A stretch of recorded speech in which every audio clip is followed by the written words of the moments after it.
after Game 2, their resiliency. Where are you at feeling about this team heading into Game 3 tonight? Pretty good, aren't you? I mean, they just signed up for a split in L.A., and here we are. Yeah, I mean, the pitching matchup would worry me a little bit, Severino against that lineup. Do you have confidence that, again, against Philadelphia he was good, but broke down against Harper and Castellanos? We saw that. Do you trust Severino against this potent Dodger lineup? You have to. I mean, there's no choice. And I think, he's proven that he's resilient if he struggles early. You could still push him through 5 or 6 and then turn it over to the bullpen and hope for the best. So, yeah, I mean, Severino's been good enough in this postseason as he was during the year to at least inspire the confidence that he's going to keep you in the game, if not a whole lot more. Now, what happens, we'll find out tonight, but I feel good. There you go. Listen, it doesn't really matter. They have no influence on the game, just like we have no influence in the game when we root on our teams or boo the other teams. I'm curious, though. Did you get the sense that Dodger fans were taking the Mets serious? Like, all right, we know that they won some games, but now it's time to dispose of these guys, or, wow, these guys really are legit. How do you think Dodger fans feel about the Mets? I couldn't tell because I couldn't hear them above that ridiculous public address system that they have out there. That was, seriously, I had to keep my headset on between innings, which I don't do, because I couldn't hear myself think, and I had to try to speak over that stinking thing. And Madge, God bless him, he was riding the gain up and down on the board to make sure that I could at least hear myself because, just a little broadcasting 101 here. If you're trying to preserve your voice, as we all are at this time of year, the last thing you need to do is be running it as high as I was, trying to outdo the background noise, if you will, so that I could even hear myself. Because when you compete with that, you put such a strain on your vocal cords that it can cause a problem. So there's an old friend of mine, you guys wouldn't remember, his name is Doug Gould. And he wrote for the New York Post. He covered the Mets and then later the Islanders. He covered the Islanders during their dynasty years. And we used to have a lot of fun back then covering games and whatnot. And, well, again, this is all relative, but back in 1980s decibel levels, the noise at the Coliseum from that organ was relatively deafening. And we all couldn't take it. Doug Gould actually got up out of the seat, walked to the back of the press box, found the outlet where the organ was plugged in, and he unplugged it. So for that, Doug Gould, A, should win a Nobel Prize, and B, I would be happy to pay for his trip out to Los Angeles if he could do the same thing. That is fantastic. I love it. Howie Rose with us here. BT and Sal on the Fan. Mets and the Dodgers in Queens. Next couple of games going to be absolutely insane. All right, we know what Lindor's done, and we know what Vientos has done, but Vientos, to me, here's why he's even more intriguing, and I said this to Sal the other day. It was both hits that went to basically center and right field. One, of course, was the granny. I said, when he swings and misses and he's vulnerable and kind of flailing away at that low slider on the other side of the box catcher's shin guard, then he's a little vulnerable. If he can tighten that up, which he has at times this year, he's made great adjustments. I think Vientos could be about, when he's in his prime fully, I think he could be a 285, 290 hitter, which now is like equivalent to like hitting 310, 312, 315. I don't think he's just a power guy. I think he's got a chance to be foul pole to foul pole, high average hitter. You agree? Well, he's shown what he can do the other way, and a lot of that has to do with some drills that he was doing while he was at Syracuse. JPR and Sebia, the former big league catcher, is the bench coach there, and Dickie Scott's the manager. And I saw JP at the ballpark last homestand, during the Phillies series. Yep. And we were talking about Vientos, and he was telling me that Mark really got into doing these bat speed drills where first you're using a very heavy bat, and then you're using a very light one, and it's all designed to just get a better feel for the bat and ultimately to be able to stay back a little longer and wait a little bit more. Yep. And largely he's been able to do that, and you've seen the results. Now, power hitter like that is probably always going to have a relatively high chase rate. It's just, I guess, just part of what comes with the territory. But, the year that Mark Vientos has been nothing short of incredible because he wasn't on the radar for this, especially when they went out and spent the $12 billion to sign J.D. Martinez. But to Mark's credit, and I think this is where his season turned, not necessarily at the big league level, but he was very disappointed in spring training after they got J.D. Now, he knew J.D. a little bit because they'd worked out together in the past in Florida. And as disappointed as Mark was, J.D. pulled him aside, and I remember having a conversation with Mark where, he was pretty down. But after that, J.D. kind of got with him a little bit. And Mark went down to Syracuse, and instead of sulking like a lot of kids would do and maybe struggling for a couple of weeks under those circumstances, he was exactly the opposite. And he got into some of those drills that JP was telling me about. And when he came up, remember he hit a home run to win a game against the Cardinals, and they sent him right back down. Yes. Because he was only up because I think Marte was on the paternity list. But he was patient, and credit as well to Dickie Scott and J.P. Arancibia, because they helped Mark stay focused. Mark's the guy who did all the work, and he gets all the plaudits. But I want to throw some flowers out to Dickie Scott and J.P. Arancibia, too. Yeah, Howie, I have no doubt what Lindor and Vientos are going to do. I mean, they've been doing it consistently all year long, especially once Vientos came up, and then Lindor, of course, in the leadoff spot. I do think the Mets are going to need Nimmo or Alonso to really get going if they are, in fact, going to win this series against that potent Dodger lineup. You think the health is the biggest issue for Nimmo? Why the inconsistencies for Nimmo this postseason?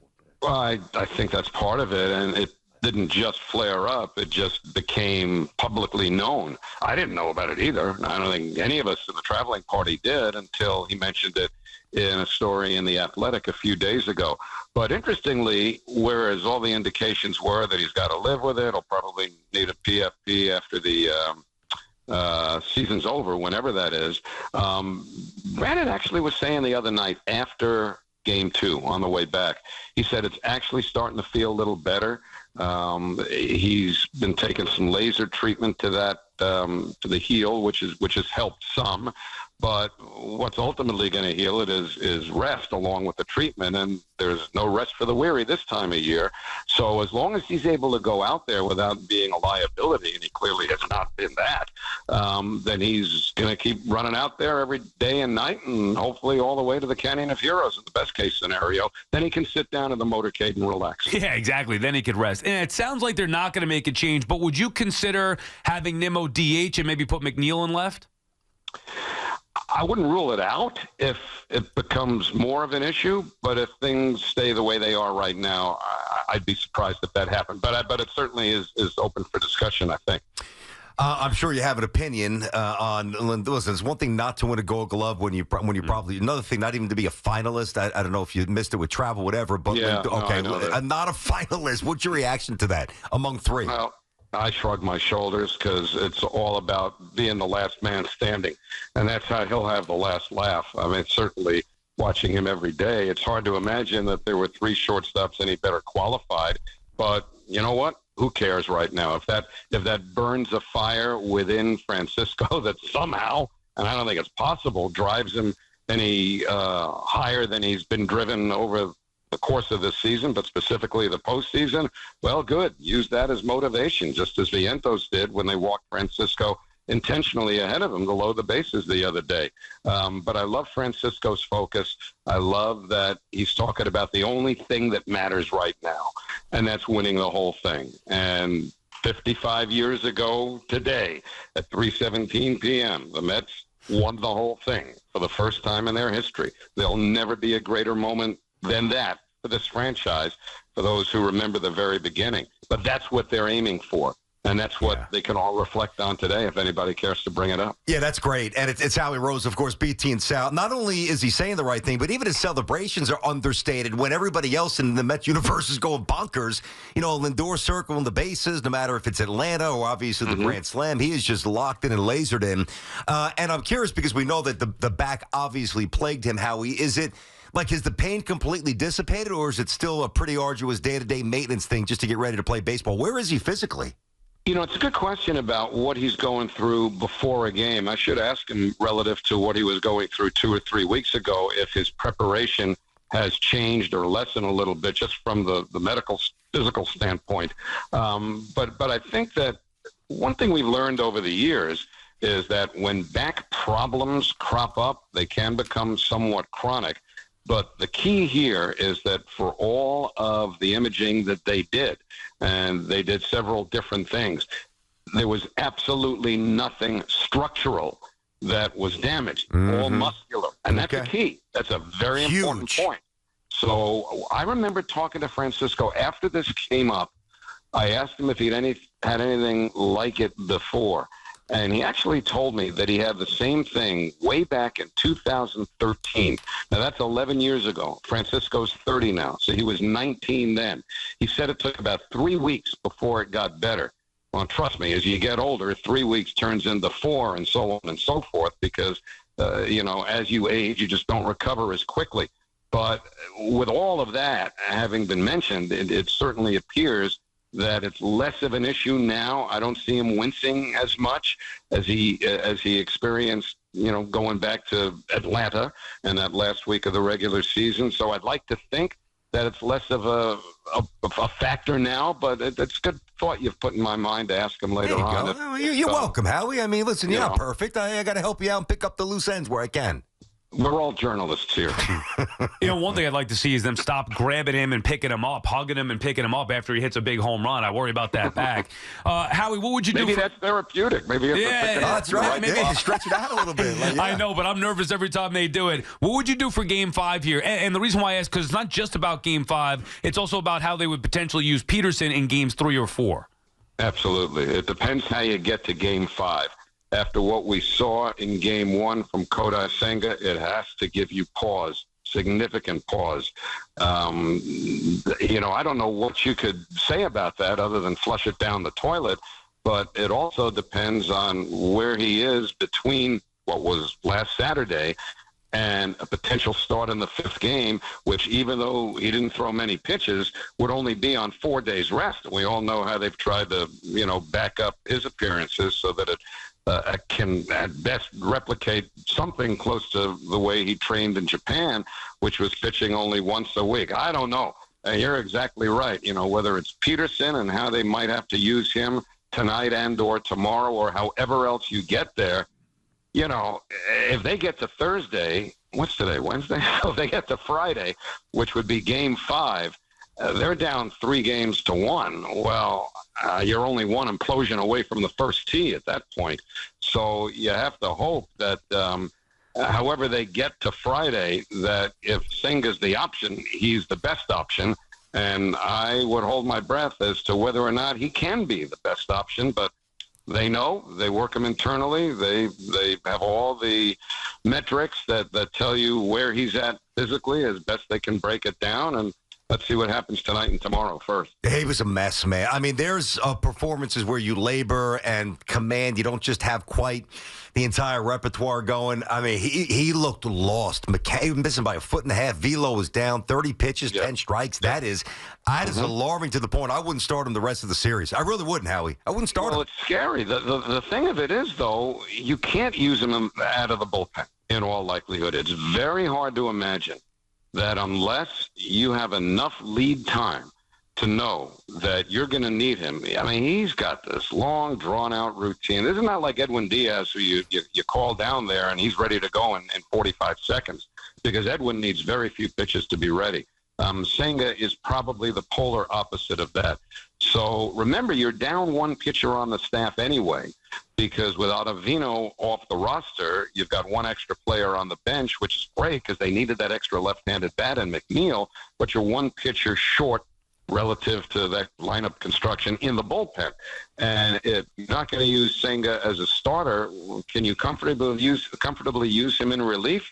That's a rhetorical question. My answer would be only if he's got a lot of lead time to get ready, and that's a very tough scenario to devise during a postseason situation. Historically, Howie, and you've been there for it all, the Mets have had a great advantage in the postseason at home. For me, I go back to 99, the division series, the 2000 division series. You saw what happened in 2000 NLCS, even last round against Philadelphia, where they took the Phillies out in 4. Do you think they have a significant home field advantage in this series against the Dodgers? You can think so if you want, but remember, I'm old enough to remember 1988 when that advantage was on the verge of getting them up 3-1 over the Dodgers until Mike Scioscia came to the plate. So I throw all of that out the window because, again, your starting pitcher is going to dictate a lot of what happens. Yeah, the crowd in New York is going to be a little more intimidating or involved than the Dodger Stadium crowd generally is. But, to me, that's just an ancillary sidebar thought, which rarely comes into play. Now, it came into play, and it had nothing to do with New York. In Philadelphia, and you guys, again, wouldn't remember this, but back in 78, I think, when the Dodgers and Phillies were playing in the league championship series, the Philly crowd was all over the Dodgers, and they looked intimidated. And yet they came back, and the Dodgers won the series anyway. So, you can. I mean, I'm serious. I forget who was on the mound. Was it Bert Hooton? I think it was Hooton or Tommy John. I think it was Bert Hooton. And the Philly fans absolutely drove him to distraction. I don't think Met fans are going to be able to do that to Walker Buehler necessarily. But they'll try, and that's half the fun. Yeah, I didn't watch that series. I was a couple of years old. Of course, I know what happened because the Yankees wound up beating the Dodgers in '78. Yeah. But as you're going through that, I'm just thinking Steve Carlton, Ron Say, Steve Garvey, Mike Schmidt, some of the name, Pete Rose in that series. My God. One more thing for you, Howie. So Yankees fans are focused on the Guardians for sure, but the other piece of the brain wanders to the Mets. And then the Met fan is obviously locked in and immersed in this series, but on some level their brain wanders over to the Yankees to get a little payback from 2000. Whether it's the press box, whether it's on the field, whether it's on the bus, how much Subway Series stuff, even if it's quiet, how much you hearing? Anything? I'll give you a nice round number. 0. None? I'm serious. Who cares, man? I care. We care. Well, you guys can have all the fun you want with that if that's what develops. Mm-hmm. But I'm not thinking about that because I'm not the least bit interested in anything but tonight's game and then tomorrow's and then the one after that. And if it comes down to a Subway Series, well, you can have all the fun you want with that. But all I care about is seeing if this team can win 7 more games. And I don't care if you have to go to the Bronx or Timbuktu to get them. All that matters is that they get them. The Subway Series is going to be for the fans if it develops. But we're a long, long ways away from that, just from the Mets' perspective. As far as the players are concerned, believe me, one thing I've learned being around professional athletes all my life, at least my professional life, is that they have an incredible innate ability to stay on point. And right now, on point means tonight. And, Bobby Valentine used to have an expression that became somewhat cliche, and I know it's boring, and talk radio and social media doesn't want to hear it, but Bobby used to say all the time, the most important game we're playing this year is the one we're playing tonight. And that is more to the point than ever when you get into the phase of the season the Mets are in right now. It's a National League Championship series that's tied 1 game apiece. And if you start thinking anything behind and beyond tonight, other than what the coaches and staff have to do preparatory to the rest of the series, then you're missing the point. All these players care about is tonight. Trust me on that. All right. Whatever internal discussions there might be are very pragmatic and along the lines of what they have to do to beat the Dodgers in Game 3. They can't afford to let outside noise in because that would be a distraction. Mets tonight, Howie, of course, Game 3, Citifield, going to be wearing the black jerseys. Oh, they are? That I have a problem with. Let me again go back 55 years ago today. Take a look at the pictures. Go back 38 years on October 27th. Look at the pictures. They weren't wearing the schmutters they're going to run out there tonight. if anything worries me, you guys can talk about all the X's and O's you want, but I worry about killing the mojo wearing those things. Next, the City Connect. Couldn't wait to bring it up to you. I was literally at the top of my list of questions because I know how much you hate it, and just for me, it is you're worried about the mojo a little bit. Severino likes them, so that's why they're going to wear the black jerseys. But I knew, Howie, you'd feel the same as me. These black jerseys, I don't know. I'm a little concerned about Game 3 tonight with that. This is the only time I am going to go into talk radio mode. What in the world are they thinking? Oh, man. Don't kill the mojo. Thank you, Howie. We appreciate it. And don't tell me, by the way, because I've pissed. seen this already on social. Don't tell me, well, they won them in 2000. They won them in 2006. They won them in whatever. How'd that end up? Yeah. Huh? Was there a parade? Pretty well for me. Huh? Were the Mets in it? Huh? Burn them. Burn every last one of them. There you go. He's getting Howie. worked up. That a boy, Howie. Come do the show with us tomorrow, 10 to 2. BT, Sal, and Howie. Let's go. Talk to my agent. The great Howie Rose. Howie, have a good call. We look forward to talking to you next week. If they let me in the building now. Thank you. So you don't like him? He doesn't like him? Well, I don't mind the jerseys myself. Like, visually, they're good looking. Yeah, I like the black I don't have look. a major issue with them. But in this particular spot, I didn't like reading that they're going to be wearing the black jerseys. The first home game, like if you tell me game 4 or 5 or after a loss, you want to change up the mojo, the first home game of the championship series, you're going to wear the alternate jersey? It could have been the City Connects. It could have been worse. Well, they're were probably rocking not those even for allowed 3 to wear weeks. those. I mean, Wow. and that's All right. I'm with Howie on that. I don't love the mojo behind that one. All right, BT and Sal on the fan.